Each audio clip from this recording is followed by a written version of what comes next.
आज इस चुनावी सभा में मुझे आपके बीच आने का मौका मिला है।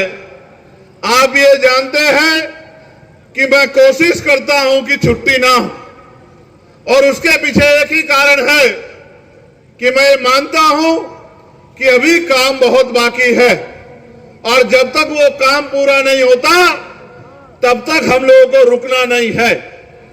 आज जिस तरह का ऐतिहासिक जनसैलाब आप लोगों ने यहां उपस्थित कराकर मेरे हौसलों को, पार्टी के हौसलों को, संगठन के हौसलों को, हमारे नेताओं को और हमारे लोकप्रिय प्रत्याशी भाई जाहिद जी को जिस तरह का मनोबल बढ़ाने का काम आपने किया है, मैं इस क्षेत्र की महान जनता का भी दोनों हाथ जोड़ के बहुत बहुत धन्यवाद करता हूं।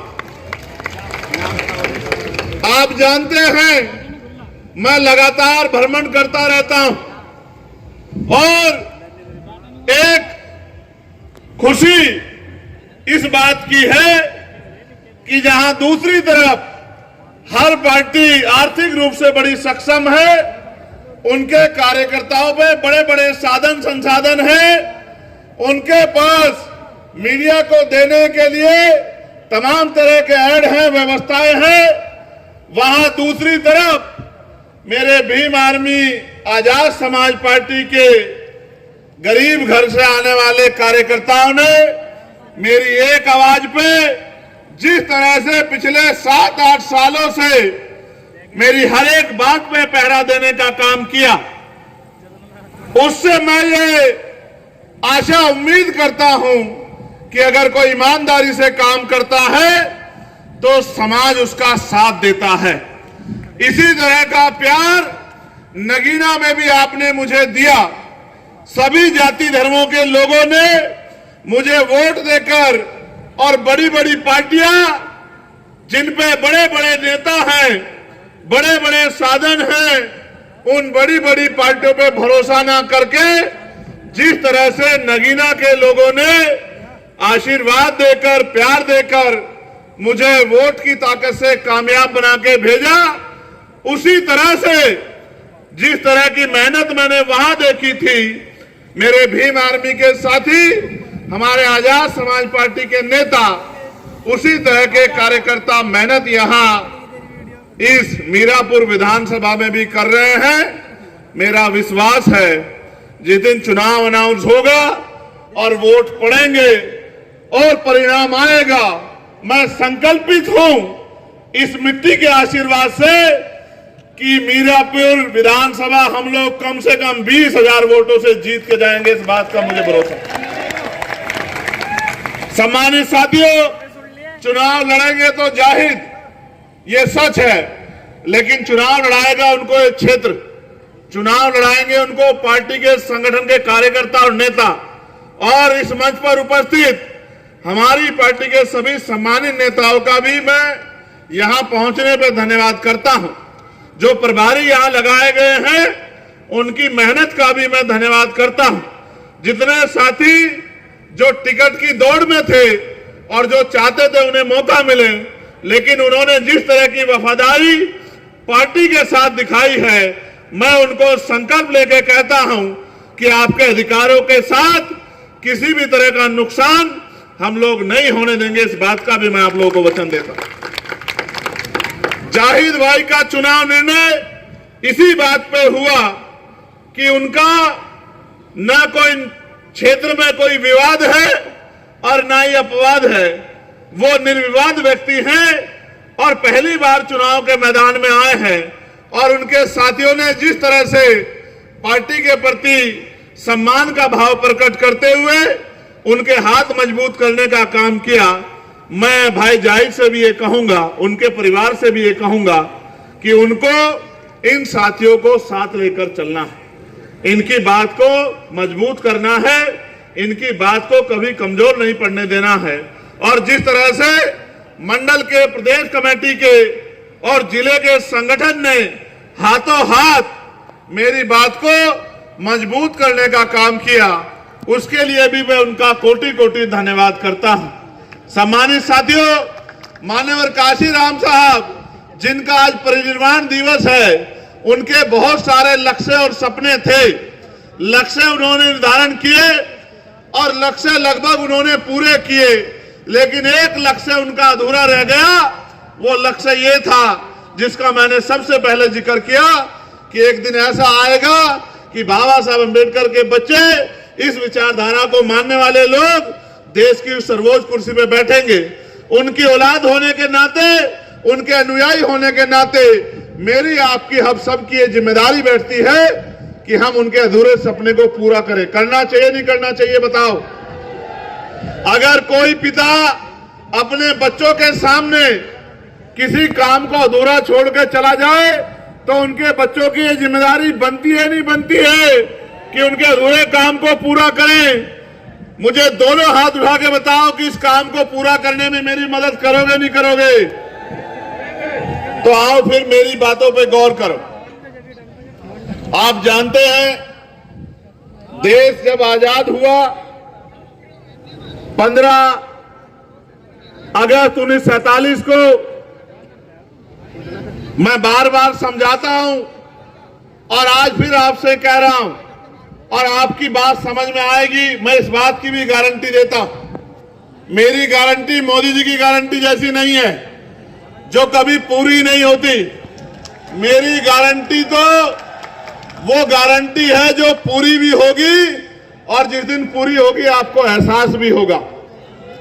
मैं आपको विश्वास दिलाता हूं, जब आप मेरी बात को यहां से सुन के घर की तरफ लौटेंगे और अगले कुछ समय इस पे पहरा देंगे तो आपको एहसास हो जाएगा कि मैंने आपको किस माध्यम से क्या समझाया।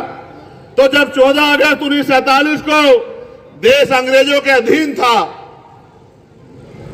जिस व्यक्ति की जेब में 100 रुपए थे, 15 अगस्त को आजाद होने के बाद 16 अगस्त 1947 को उसकी जेब में 100 रुपए थे। 14 अगस्त को जिसके पास 1 बीघा जमीन थी, 16 अगस्त को आजादी के बाद भी उसके पास 1 बीघा जमीन ही थी। और 14 अगस्त को जो नौकरी पे नहीं था, आजादी के साथ नौकरी नहीं मिली, 16 तारीख को भी वो बेरोजगार ही था। बदलाव ये हुआ कि हम अंग्रेजों के गुलाम थे। अंग्रेजों ने पावर जो है यहां की सरकारों के हाथ में दे दी। अंतरिम सरकार पंडित जवाहरलाल नेहरू जी के नेतृत्व में बनी, लेकिन असली आजादी किसान कमेरे नौजवानों को कब मिली? जब इस देश में 26 जनवरी 1950 को बाबा साहब अम्बेडकर का संविधान लागू हुआ। उस संविधान से क्या परिवर्तन हुआ? उस संविधान से परिवर्तन हुआ कि सभी लोग इस देश में बराबर होंगे। जो गैर बराबरी है, लोकतांत्रिक व्यवस्था उस गैर बराबरी को खत्म करने का काम करेगी। कैसे? जिसके पास जमीन नहीं है, सरकारें बनने के बाद उनको जमीन देके जो है उनको इस गैर बराबरी से मुक्ति दिलाई जाएगी। जो पढ़े लिखे लोग हैं उनको रोजगार दिलाने का काम किया जाएगा। जो नहीं पढ़े लिखे हैं उनको पढ़ाने का काम किया जाएगा। जिसके सर पे छत नहीं है उसको छत देने का काम किया जाएगा। जो जाति के आधार पर गैर बराबरी है, ऊंच नीच है, इसको संविधान 26 जनवरी 1950 को पहले दिन से खत्म करता है।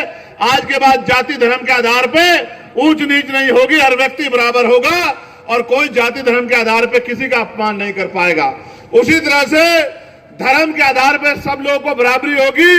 सब अपने धर्मों को मानेंगे, सब अपने धर्मों की पूजा उपासना अर्चना करेंगे। कोई किसी को धर्म के लिए बाध्य नहीं करेगा कि कोई किसी धर्म को माने या कोई किसी धर्म को ना माने। ये सारी तरह की बराबरी, यानी कि इंसानों को बराबरी का अधिकार और इज्जत की जिंदगी और अधिकारों के साथ जीने का अधिकार 26 जनवरी 1950 को मिला। और जिम्मेदारी सौंपी गई सरकारों को कि सरकार अंतिम व्यक्ति की पीड़ा को सुनने का काम करेगी।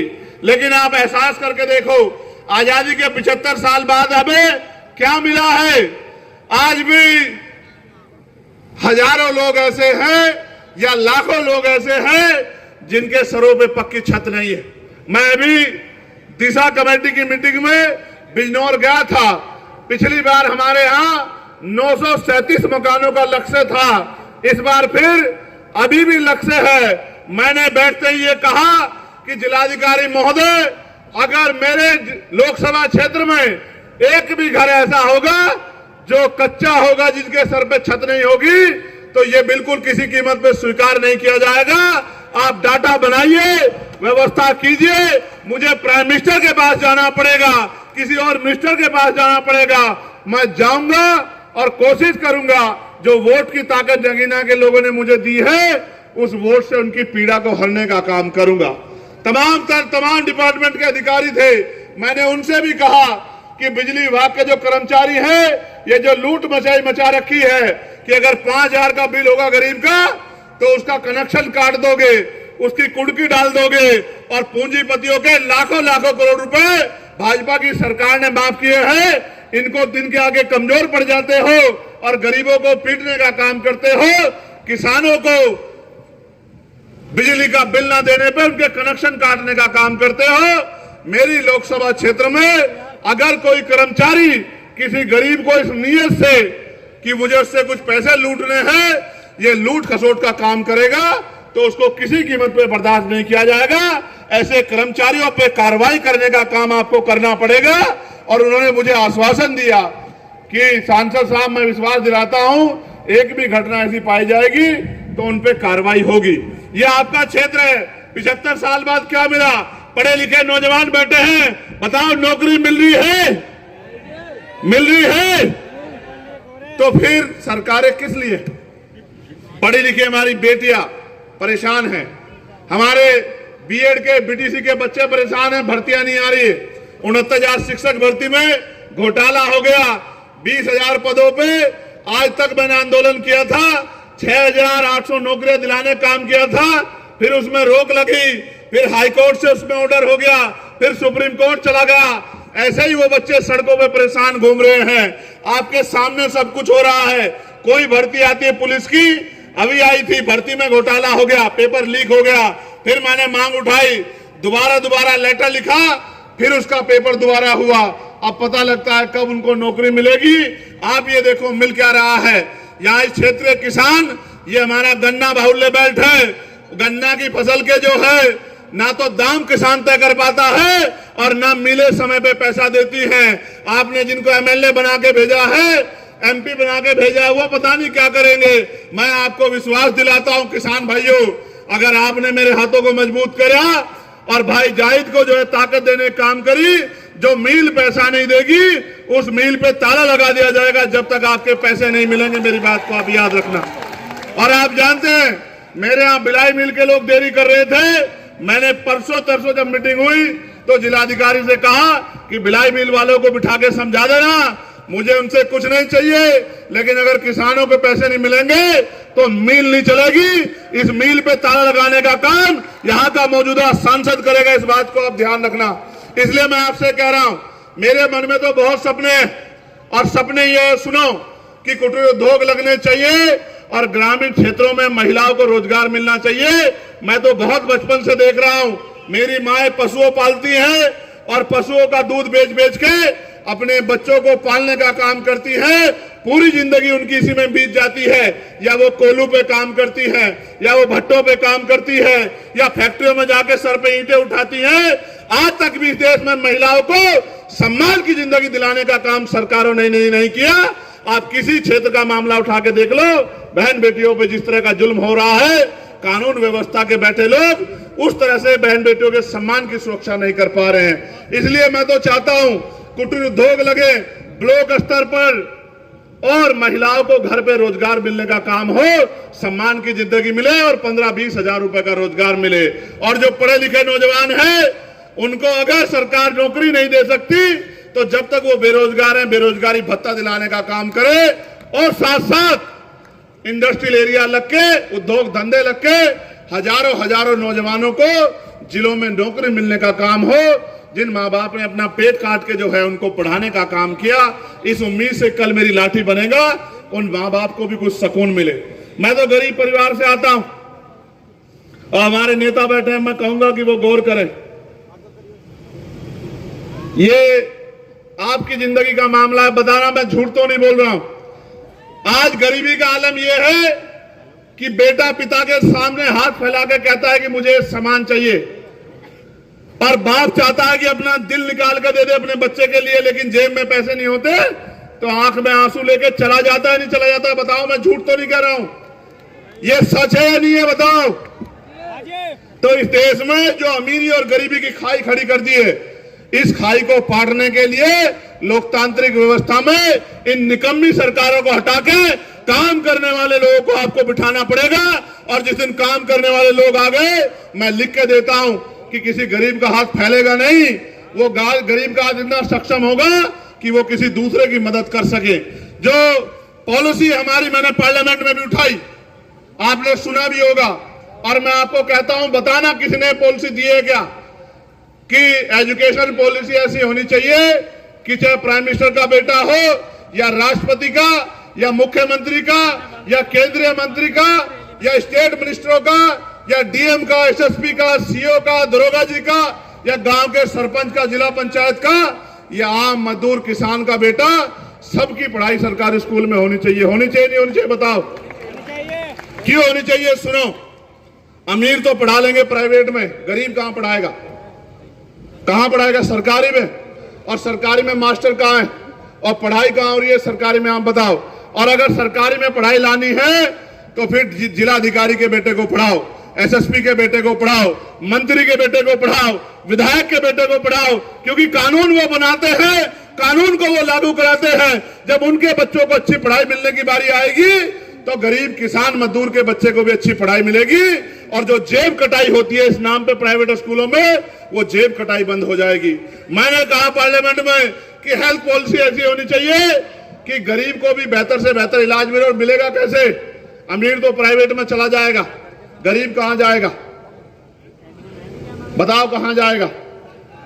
तो मैंने कहा कि सरकारी अस्पताल में सुविधा तब आएंगी, डॉक्टर तब मिलेगा, मशीनें तब होंगी, टेस्ट तब होंगे, दवाइयां तब मिलेंगी, जब जिलाधिकारी का बेटा, उप जिलाधिकारी का बेटा, बीडीओ का बेटा, सीडीओ का बेटा, जब विधायक का बेटा, मंत्री का बेटा, और खुद बीमार होने पे ये सब लोग, उनके परिवार के लोग, और मुख्यमंत्री हो, उप मुख्यमंत्री हो या मिनिस्टर हो या प्रमुख सचिव हो या डीजीपी हो, जितने भी अधिकारी कर्मचारी हैं, जितने नेता हैं, संवैधानिक पदों पर सरकारी मान्यता लेते हैं, गांव के सरपंच से लेके और राष्ट्रपति तक सबका इलाज सरकारी अस्पताल में होना चाहिए।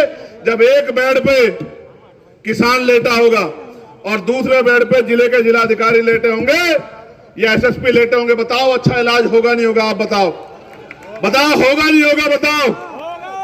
और आज जो प्राइवेट में जाके जेब कटाई होती है, बंद होगी नहीं होगी? आपके जीवन में बदलाव होगा नहीं होगा?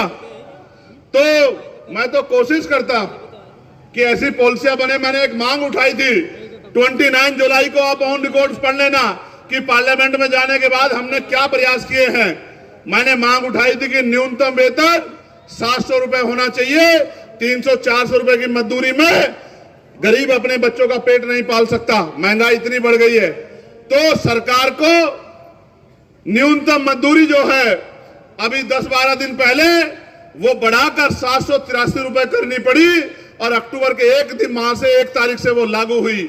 ये किया हमने पार्लियामेंट में जाके। और साथ साथ ये जो हमारे पुलिस के भाई हैं उत्तर प्रदेश के, इनको 12 घंटे, 14 घंटे, 16 घंटे ड्यूटी करनी पड़ती है। मैंने इनके लिए भी मांग उठाई कि इनको 8 घंटे की जो है ड्यूटी होनी चाहिए और सप्ताह में 1 दिन इनको छुट्टी होनी चाहिए, और बॉर्डर स्कीम से इनको जो है बाहर करना चाहिए। इनकी वेतन विसंगता दूर होनी चाहिए इनको भी, क्योंकि ये भी जनता की सेवा के लिए है, तो इनकी परेशानियों को भी सरकारों को सुनना चाहिए। मैंने होमगार्ड के भाइयों के वेतन बढ़ाने की मांग उठाई। मैंने आशा, आंगनबाड़ी, भोजन माता जो है, जिनको 2, 4, 6 हजार रुपए मिलते हैं, उनका वेतन 21,000 रुपए मिनिमम होना चाहिए। इस बात की मांग भी मैंने उठाई। और जो ग्राम में सेवक हैं, इनको ग्राम रोजगार सेवक कहते हैं। मेरा इनका एक पत्र भी मेरे पास आया है, जिनको ग्राम प्रहरी कहते हैं, चौकीदार कहते हैं। इनकी वेतन वृद्धि हो, इनको भी न्यूनतम 20,000 रुपए वेतन मिले, इसकी मांग भी मैंने पार्लियामेंट में उठाने का काम किया। पार्लियामेंट में तो मैं इस मांग को जोर शोर से उठा रहा हूं, लेकिन असेंबली में कौन उठाएगा? मैं असेंबली का हिस्सा नहीं हूं। असेंबली में वो उठाएगा जिसको आप चुन के अपनी वोट से विधानसभा में भेजने का काम करोगे। मजदूरों के बच्चों को अच्छी पढ़ाई मिले, गरीबों के बच्चों को अच्छी पढ़ाई मिले, पढ़े लिखे नौजवानों को रोजगार मिले, कौन उठाएगा? जिसको आप चुन के भेजोगे। आप पे तो मौका जल्दी आ गया है, वरना लोगों के पास तो 2027 में आएगा। मैं आपको कहना चाहता हूं, क्या मेरे काम में कमी है? दोनों हाथ उठा के बताओ, मेरे काम में कमी है? कोई ऐसी एक मांग बताओ जिस पे आपके लिए लड़ता नहीं हूं। क्या कभी आपके लिए जेल की परवाह करी? क्या लाठी की परवाह करी? और तो और गोली भी खानी पड़ी, क्या गोलियों से डरा? तो जब मैं पीछे नहीं हट रहा हूं, तो महापुरुषों के सपने को पूरा करने के लिए आप लोग क्यों पीछे हटना चाहते हो? बताओ, मदद करोगे नहीं करोगे? मैं विश्वास दिलाता हूं किसान भाइयों को कि किसान किसी के दफ्तर में कागज लेके नहीं खड़ा होगा। अगर उसने मुझे ताकत देने का काम किया, भाई जाहिद को ताकत देने का काम किया, वोट की ताकत से मजबूत करने का काम किया, मैं आपको विश्वास दिलाता हूं हम संघर्ष करेंगे, इतना संघर्ष करेंगे कि हर गांव तक, गली गली तक जाएंगे। हमने तैयारी कर ली है। ये इम्तिहान है मीरापुर के लोगों, इस इम्तिहान को अपना इम्तिहान बना लो। ये जो मेरा इम्तिहान है, जाहिद का इम्तिहान है, आजाद समाज पार्टी का इम्तिहान है, इसको अपना इम्तिहान बना के एक ताकत यहां से बना के दे दो। और फिर आप देखना कि पूरे प्रदेश में गली गली, गांव गांव घूम के, और मैं विश्वास दिलाता हूं अपने पिछड़े वर्ग के भाइयों को, पाल समाज के भाइयों को, प्रजापति समाज के भाइयों को, कश्यप समाज के भाइयों को, गुर्जर समाज के भाइयों को, जाट समाज के भाइयों को, सिख समाज के भाइयों को, और तमाम सैन समाज के भाइयों को, विश्वकर्मा समाज के भाइयों को, कि उनके बच्चों को भी जो आरक्षण का लाभ मिलना चाहिए था, 52% आबादी होने के बाद इस आरक्षण को बढ़वा के जातिगत जनगणना करा के 52% कराने का काम भी हम ही लोग करेंगे। मेरी बात को आप याद रखना।